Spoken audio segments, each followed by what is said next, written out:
Petlad road પર આવેલી ભાગ્યોદય રેસ્ટોરન્ટમાં નડિયાદ કોર્પોરેશનના આરોગ્ય વિભાગે કર્યું સર્ચ ઓપરેશન।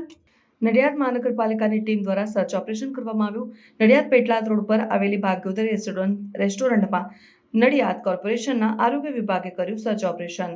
નડિયાદ મહાનગરપાલિકાના આરોગ્ય વિભાગના હેલ્થ ઓફિસર અને અધિકારીઓ રેસ્ટોરન્ટના કિચનમાં સર્ચ કરતા ખુલ્લો ખોરાક જોવા મળ્યો। રેસ્ટોરન્ટની કિચનમાં થતો સ્મોક માટે કોઈ વેન્ટિલેશન જોવા ન મળ્યું। કિચનમાં રાખેલ ફ્રીજમાં ટેમ્પરેચર મેન્ટેન નથી કર્યું। રેસ્ટોરન્ટના સ્ટાફનું છેલ્લા 1 વર્ષથી હેલ્થ ચેકઅપ કરવામાં આવ્યું નથી। ભાગ્યોદય રેસ્ટોરન્ટના ઓનરને નડિયાદ મહાનગરપાલિકા દ્વારા 50,000 રૂપિયાનો દંડ કરવામાં આવ્યો। Reporter Pradeep Bhatt, Nadiad. Doctor Prerna Gwalani, health officer, Nadiad municipal corporation. ખાસ કરીને આજે જે આપણે વિઝિટ કરી છે રેસ્ટોરન્ટમાં, શું મળી આવ્યું છે અને અત્યારે શું અત્યારે એક ખોરાક તો બધું ઓપન ખોરાક પડ્યું છે, બધું ચારે બાજુ ઓપન ખોરાક છે, ગંદકીના ઢગલા ને ઢગલા છે।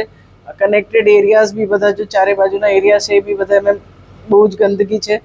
હેલ્થ સ્ટાફ જે વર્કર્સ છે જો કામ કરે છે કિચનમાં, એમને કોઈને કોઈ પ્રિવેન્ટિવ મેજર્સ લીધેલા નથી। ગ્લવ્સ નથી, કેપ નથી, હેન્ડ વોશ બી આઈ ડોન્ટ થિંક એ લોકોને કંઈ કરેલું છે। હેલ્થ ચેકઅપ તો ખબર જ નથી કે હેલ્થ ચેકઅપ કરાવવાનું હોય છે। હેલ્થ ચેકઅપ 6 મહિને કરાવવાનું એ કરેલું નથી। એટલે હવે અમે તાકીદ કરેલી છે એ પ્રમાણે કાલે થોડું ટ્રેન કરીશું, એ પ્રમાણે એ લોકોને પોલિસીઝ SOPs બનાવડાવીશું અને આગળ એ પ્રમાણે કામ કરશે તો ઠીક, નહીં તો પછી અમારે આગળ કંઈ કાર્યવાહી કરવા પડશે। વાત કરીએ તો જે કોર્પોરેશનમાં જે આવતી જે તમામ જે શોપ છે, હોટલ્સ છે, રેસ્ટોરન્ટ છે અને ખાસ કરીને જે ડેરી પ્રોડક્ટ્સની જે ફ્રોઝન કરેલા અત્યારે કેરીનો રસ એ બધી હોય છે, તેના માટે શું આગળ કાર્યવાહી કરવામાં આવશે?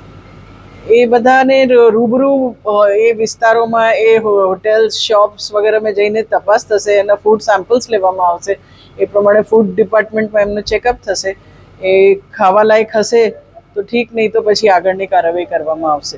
મારું નામ Mayank Desai, incharge chief sanitary inspector, Nadiad મહાનગરપાલિકા। આજે શું કાર્યવાહી કરવામાં આવી છે? આજે અમારી ટીમને બપોરે માહિતી મળી હતી કે ભાઈ ઉનાળાનો શરૂઆત થઈ ગઈ છે અને ઘણી રેસ્ટોરન્ટમાં જે એમના સ્ટાફ છે એ કિચનમાં ખુલ્લો ખોરાક હોય છે અને એવી અમને માહિતી મળી હતી। તો એના આધારે ધ્યાનમાં રાખી આજે હેલ્થ ઓફિસરને મેં જોડે રાખી અને એમનું સઘન ચેકિંગ કર્યું છે। અને ચેકિંગ દરમિયાન કિચનની અંદર એપ્રોન નથી પહેરેલા, એના માસ્ક જે હતા એ નથી, કેપ નથી પહેરી, ગ્લોવ્સ નહોતા પહેર્યા, ખુલ્લો ખોરાક કિચનમાં દેખાતો હતો।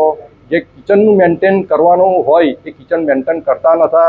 અમે અંદર ફ્રોઝનવાળી જે વસ્તુઓ છે એનું ટેમ્પરેચર મેન્ટેન કરવાનું એ પણ એ લોકો નથી કર્યું। કિચનને કનેક્ટેડ બાજુની સાઈડો પર પણ નકરો કચરો, પ્લાસ્ટિકની બોટલો અને જૂનો કચરો, લગભગ એમને માલિકનું એમનું કહેવું એવું છે કે અમને કોઈ આ જાણકારી નથી કે આમાં શું મેન્ટેન કરવાનું હોય કે શું કરવાનું હોય। તો અમે એમને તાકીદ કરી કે ભાઈ અત્યારે તમને ખબર નથી તો કાલ સવારે આવી અને જે નોર્મ્સ છે એ જોઈ લેજો અને ના ખબર પડે તો તમે તમારી હોટલ બંધ કરી દો। કયા વિસ્તારમાં હોટલ આવેલી છે, શું નામ છે અને અત્યારે શું કાર્યવાહી કરી છે? આ પેટલાદ રોડ ઉપર ભાગ્યોદય હોટલ આવેલી છે અને આ હોટલની અંદર અમે આવી અને સઘન ચેકિંગ કર્યું છે અને 50,000 જેટલો વહીવટી ચાર્જ ફાળવાનું અમે નક્કી કર્યું છે અને આવતીકાલે સવારે મહાનગરપાલિકાની ઓફિસે આવી અને એ લોકો પહોંચ ફાળી જશે। નડિયાદમાં જે ડેરી પ્રોડક્ટને લઈને જે આવેલી છે, જે શોપ્સ આવેલી છે અને જે ફરસાણની દુકાનો છે જે અત્યારે જે ખૂબ મોટા પ્રમાણમાં જે નડિયાદ મહાનગરપાલિકાની હદમાં ઉનાળાની સિઝનને ધ્યાનમાં રાખી અને જે ડેરી પ્રોડક્ટો છે એ અત્યારે એમનું ધૂમ વેચાણ થતું હોય છે।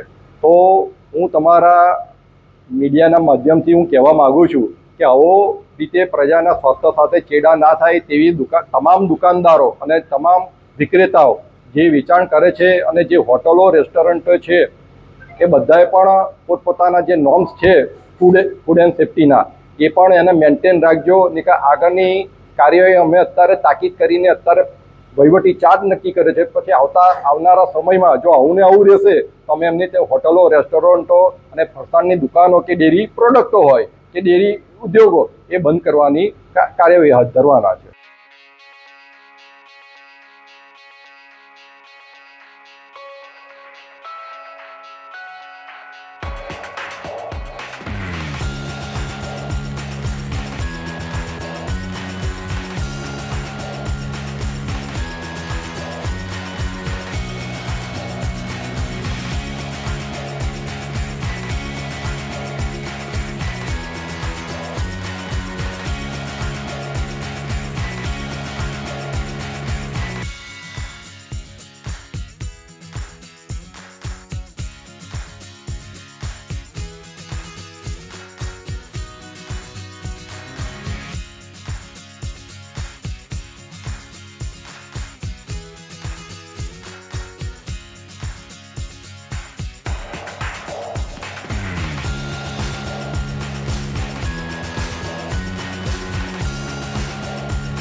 પ્રદેશ ન્યૂઝની તમામ લેટેસ્ટ અપડેટ્સ માટે ચેનલને હમણાં જ લાઇક, શેર અને સબસ્ક્રાઇબ કરો.